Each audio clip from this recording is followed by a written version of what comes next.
bueno, y ahí se nos dio la posibilidad de invitarlo para que venga, con la particularidad que alguna vez conté, que nosotros en ese Congreso de Economía Regional, que fue el primero aquí en Corrientes, él tenía una conferencia para dar, pero nos ofreció una segunda conferencia, en el marco de la misma, en el mismo encuentro. Entonces le decíamos, pero va a haber un orador por cada tema, y él decía, no, pero yo tengo otro tema más interesante que también se puede dar. Finalmente accedimos y dio 2 conferencias en el marco del primer Congreso de Economía Regional del Club de la Libertad. A partir de ahí se dio una relación... ¿Milei siempre fue el mismo o fue ganando ese protagonismo distinto cuando gana también presencia en algunos medios en donde necesitaban de su explosión verbal y esas cosas? Claro, su personalidad de base, él es una persona apasionada, vehemente con lo que piensa, cree mucho en sus ideas, cree en la batalla cultural, en difundir ideas. De hecho, por esa razón vino a Corrientes en ese primer viaje y en otros tantos después. Bueno, por supuesto, el paso del tiempo lo puso obviamente mucho más picante en los medios de comunicación, naturalmente así, porque claro, así es. Y después, bueno, con el paso de los años y ahora como presidente de la Nación, también creo que hemos visto un proceso evolutivo, digamos, entre el presidente Milei que llega al gobierno en diciembre del 2023 y el que conocemos actualmente. Hubo cambio de estilo, cambio de contenido, cambio de lenguaje. Yo creo que las formas también se han modificado, pese a que algunos todavía no lo advierten. Y creo que en ese sentido yo siempre destaco su capacidad para corregir, ¿no? Para evolucionar, para modificar lo que le parece que no funciona. Yo creo que Milei y Esper, más o menos como uno es testigo de la evolución de la República Argentina como periodista, Milei y Esper siempre tuvieron un discurso rupturista con el orden establecido en cuanto a lo que conocíamos sobre el manejo de la economía. Porque estos lineamientos que ahora él lleva a la práctica, o estas reformas profundas que pretende llevar, ustedes si se trasladan al contexto de 10 años atrás, nadie escuchaba, y tampoco lo escuchaba. Por eso es que él hacía show en los programas de televisión, porque nadie le daba 5. Pero con el transcurrir del tiempo y en el estado de situación al que llegamos, en el 2022-23, su discurso se hizo fuerte, porque las nuevas generaciones comenzaron a entender eso que él siempre decía, que no hay que gastar más de lo que se produce. Y por eso es que tiene tanta ascendencia su discurso, tanta espera de los jóvenes y tanta esperanza, ¿no? Sí, y nosotros vivimos ese proceso de una manera muy interesante porque, como bien dice Cristina, hubo un momento en el que era un discurso absolutamente poco escuchado, con poca tribuna, pero yo recuerdo que un rosarino que vive en Europa hace mucho tiempo, también hombre de la batalla cultural, me decía, 2018, por ahí 2019, me decía, lo que pasa en Argentina no pasa en ningún lugar del mundo. Hay liberales en todos los canales de televisión. Vos haces zapping a la noche y está en el canal de aire que vos quieras, hay algún liberal hablando, digamos, ¿no? Y había una veintena de economistas con diferentes matices, algunos políticos, otros no, entre los cuales estaba claramente Javier Milei, que daban su discurso sobre las reformas que había que hacer en términos de la idea de la libertad. Me dice, eso no está pasando en Europa ni en Estados Unidos, no hay ningún lugar en el mundo donde vos hagas zapping y te encuentres con economistas liberales hablando. Y eso me lo marcaba ya, te digo, por el 2018, 2019, creo que fue también el antecesor de lo que pasó después, ¿no? O sea, muchos difusores de estas ideas terminaron de alguna manera ayudando a que la gente un poco abra la cabeza, y obviamente los fracasos económicos de los gobiernos, ¿no? Ahora, igual yo creo que hace 10 años, como dice Cristina, 2015, ya había gente que reclamaba que la economía entre en agenda. Quizás no con el estilo de Javier Milei, pero esa gente que venía reclamando que la economía entre en agenda es la gente que le termina dando la presidencia a Mauricio Macri. Me parece que a Macri le termina ganando el político y no el líder con visión económica, y por eso no puede avanzar en concretar una serie de reformas que mucha gente ya le venía reclamando. Ahora, te quiero preguntar por algo que recién mencionabas, la batalla cultural. En la Argentina se está dando esta batalla y uno ve a muchas generaciones nuevas, a chicos de las nuevas generaciones, impulsar esta batalla cultural.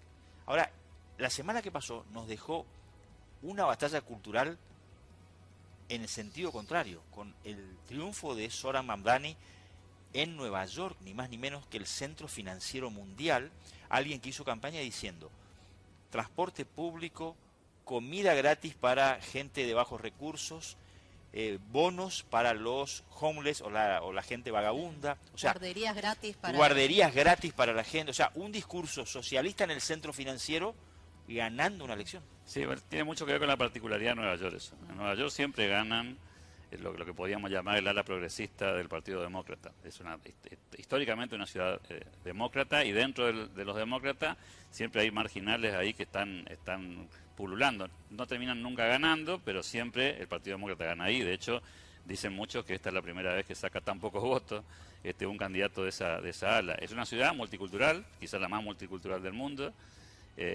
con muchos inmigrantes que están radicados ahí en la Gran Manzana. Tiene una ideología, si se quiere, la ciudad muy progre. En ese sentido no llama la atención, es decir, no es una ciudad clásica norteamericana, es una ciudad con muchas particularidades, repleta de inmigrantes, pero obviamente llama la atención la profundidad de las ideas de este jugador que ahora asume como alcalde, entendiendo que además en Estados Unidos el alcalde es una figura importante, ¿no? O sea, inclusive en algunos casos políticamente es más importante que el gobernador, porque la ciudad tiene bajo su órbita un montón de aspectos que no tiene el gobernador, ¿no? Tiene la justicia, la seguridad, la salud, la educación.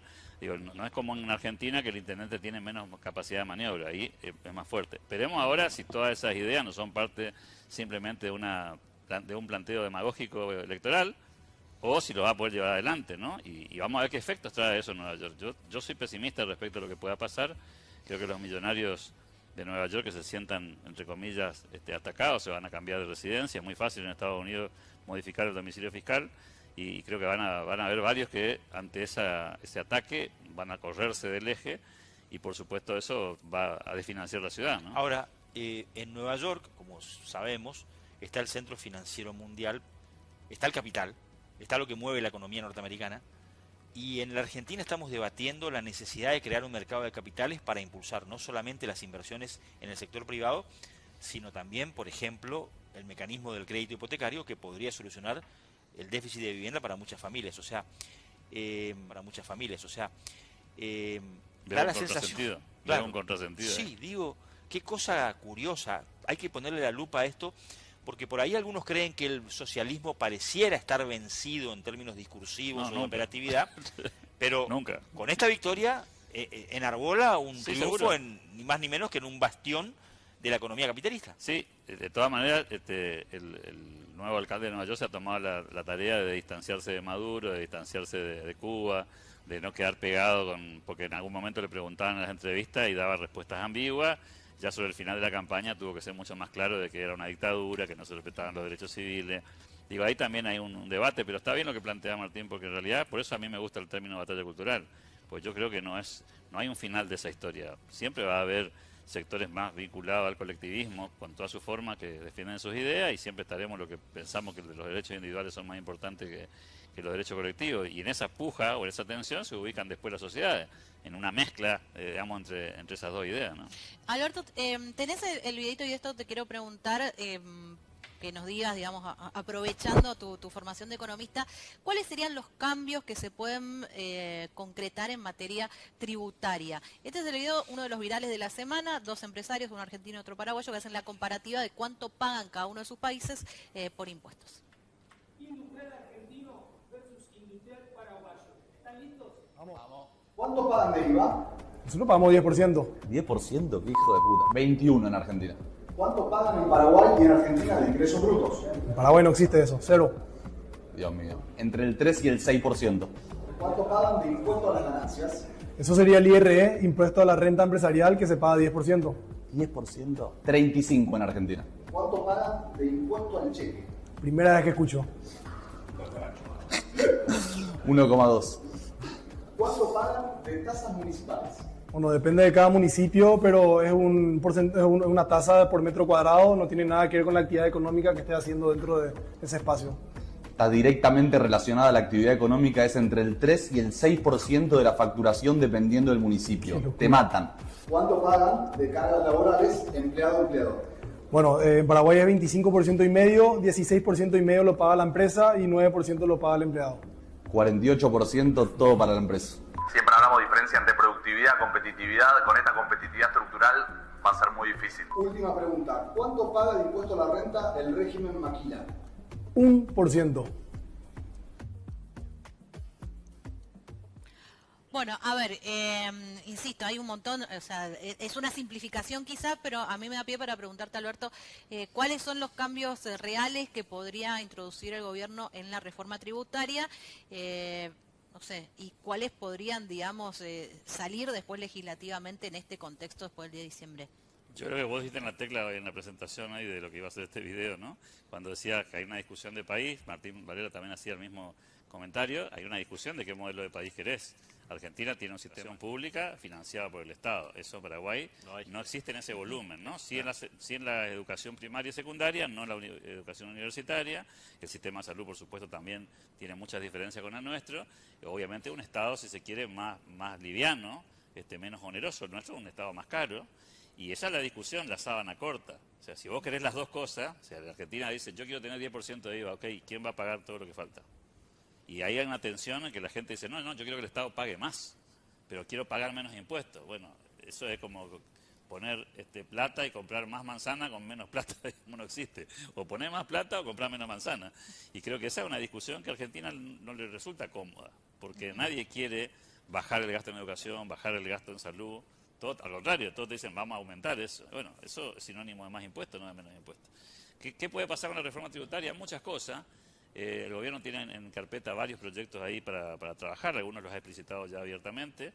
El famoso tema del super-IVA, de esta idea de que el gobierno nacional se quede con el 9% de lo que hoy es el IVA, el 21%, para que las provincias cobren la diferencia y que la provincia decida si quiere un IVA más caro. Explícamelo facilito, Claro. facilito, Bueno, para hoy decir, se paga el ¿cómo es 21%. hoy? Hoy yo voy al súper y salvo algunos productos, qué sé yo, lácteo tiene 10,5, Pagás el pago el IVA, 21%. Un 21% como Sí. tasa general. Bueno, eso hoy recaudó la Nación, se coparticipa en Y una se parte de coparticipa. eso Ajá. y le llega a las provincias. Sí. Lo que quiere el gobierno nacional es decir, yo me resuelvo el problema del gasto nacional con el 9% y lo restante que hay entre el 9% y el 21%. Que cada provincia establezca cada cuánto provincia, quiere cobrar. ¿Cuánto quiere cobrar? Si más que eso o menos que Claro. eso, respecto de su propio Pero a ver, gasto, si el ¿no? Estado Nacional pasa del IVA del 21 al 9, Sí. ¿también la coparticipación para las provincias va a No, bajar? claro, depende cómo vos la fije y cómo la recaude. Claro. Vos podés fijar 30% total. Claro, pero por ¿sí? coparticipación va a bajar, porque Claro, y porque la vos, idea es la que se provincia, desate. cada una verá cómo... No, pero La idea del gobierno nacional es que se la desensamble. información que yo tengo es que yo cobro el 9, la diferencia es la coparticipación, desaparecería Claro. la coparticipación por el impuesto al valor agregado. Porque eso es como se reparte hoy Claro. la recaudación del IVA.